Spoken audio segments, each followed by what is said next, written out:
Alexandre de Moraes ordena a cassação de Carla Zambelli. Será que ele pode fazer isso? Vamos ver o que o nosso querido Deltan Dallagnol está falando. Urgente! Alexandre de Moraes esmaga a Câmara dos Deputados e ordena a cassação de Zambelli. Quem que tá certo nessa história, Deltan? Alexandre de Moraes, o imperador do Brasil, mais uma vez atropelou o Congresso Nacional e humilhou Hugo Mota. Ele simplesmente, gente, anulou a decisão da Câmara de salvar Zambelli. Como assim, Deltan? Pode isso? Isso não instaura aí um impasse entre os poderes por causa da Zambelli? E mais importante, como alguns jornalistas me perguntaram e eu vou te contar no final, quem que tá certo e quem tá errado nessa história? Então, meu bom dia pra você. Pessoal, lembrando, não se esqueçam de deixar o like, senta o pé no peito do like, se inscreva no canal e ative o sininho para receber as notificações dos próximos vídeos. Vamos ver. Que não desistiu do Brasil, apesar de ver a nossa Constituição sendo rasgada todos os dias. E meu muito obrigado, porque nós precisamos de mais gente como você. Vamos então aqui direto ao ponto. A Carla Zambelli, ela foi condenada pelo STF pela invasão ao sistema do CNJ. E aqui, sem entrar no mérito se a condenação tá certa, errada, se houve ou não perseguição, eu quero que você entenda uma coisa. Vejam aqui o que o Moraes disse no voto dele pela condenação. Olha aí, ó.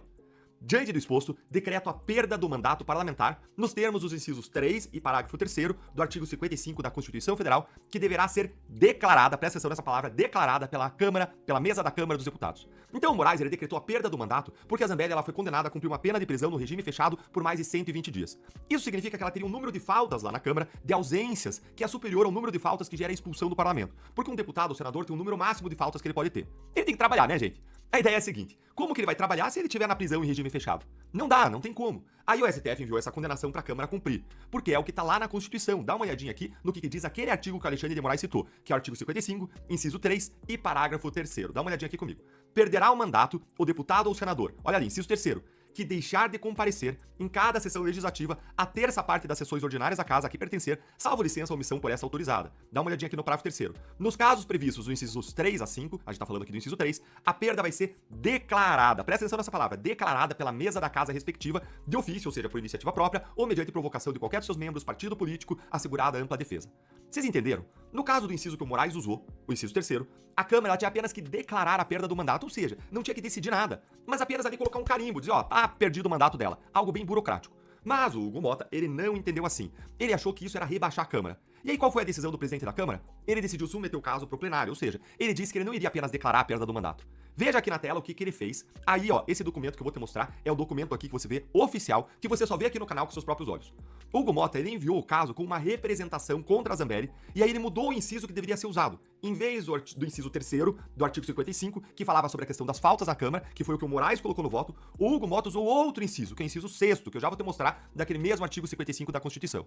Essa alteração, gente, ela muda tudo. Porque se no parágrafo 3º do artigo 55 que a gente viu, usado pelo Moraes, diz que a perda do mandato é apenas declarada pela mesa, o outro inciso usado pelo Mota, o inciso 6º, diz que a perda do mandato deve ser decidida, deve ser votada. E que inciso é esse aí que o Mota invocou, hein? Vamos voltar aqui para a Constituição, olha aí comigo, ó. Perderá o mandato, no artigo 55, perderá o mandato o deputado ou senador que, olha o inciso 6º, sofrer condenação criminal com sentença transitada em julgado. E aí o que diz o parágrafo 2º? Nos casos dos incisos 1, 2 e 6º, é o 6º que importa aqui pra gente, a perda do mandato será decidida, olha aí, decidida pela Câmara dos Deputados ou pelo Senado Federal por maioria absoluta, mediante provocação da mesa ou de partido político, assegurada ampla defesa. Ou seja, gente, o Mota entendeu que é um caso claro de perda do mandato por uma condenação criminal e não por faltas. E aí a Câmara seguiu esse entendimento e votou. E a Zambelli foi preservada. Bom, então o assunto encerrado, né, Deltan? Afinal de contas, a Câmara exerceu seu poder, era um poder soberano, legislativo, e o mérito das suas decisões são soberanas, né?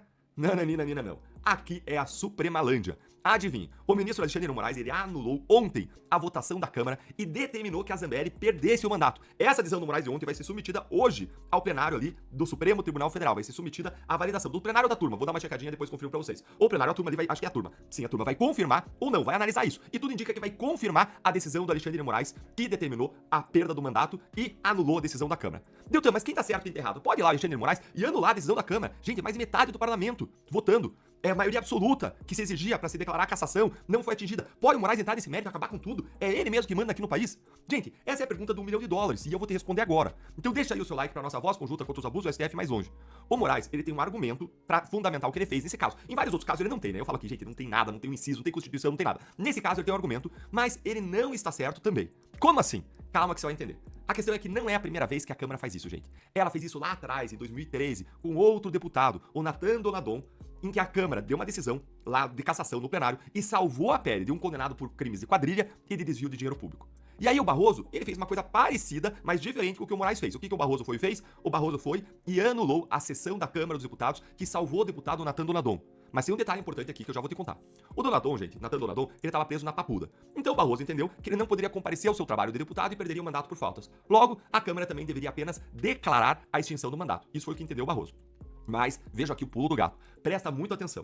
Quando o Barroso derrubou a decisão da Câmara sobre o Natan Donadon, ele disse o seguinte, olha aqui, ó.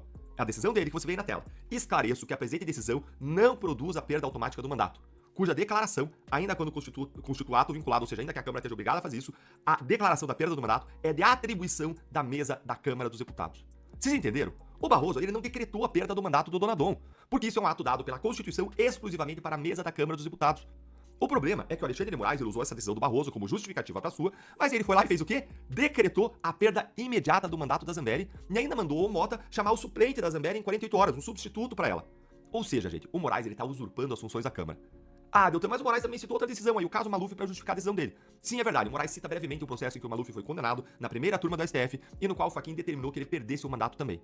É, gente, só que o Fachin enviou isso para a Câmara, que depois ela declarou a perda do mandato aí do caso do Maluf. Olha aí, mesa diretora declara a perda do mandato do Maluf. Ou seja, não foi o Supremo que fez. Então é diferente, mais uma vez, do que o Moraes fez. Vocês entenderam? O Moraes ele poderia até anular essa sessão que salvou a Zambelli, usando a jurisprudência aí do Barroso. Mas nada autoriza que ele ignore que é a Câmara que tem a prerrogativa de declarar a perda do mandato.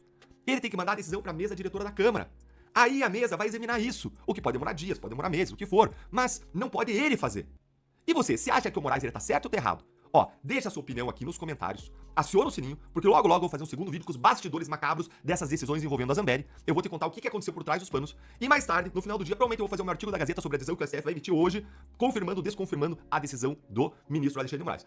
Pessoal, então não esqueça de deixar o seu like, não esqueça de sentar o pé no peito do like, se inscrever no canal e ativar o sininho para notificações dos próximos vídeos. Tamo junto, galera. Aquele abraço.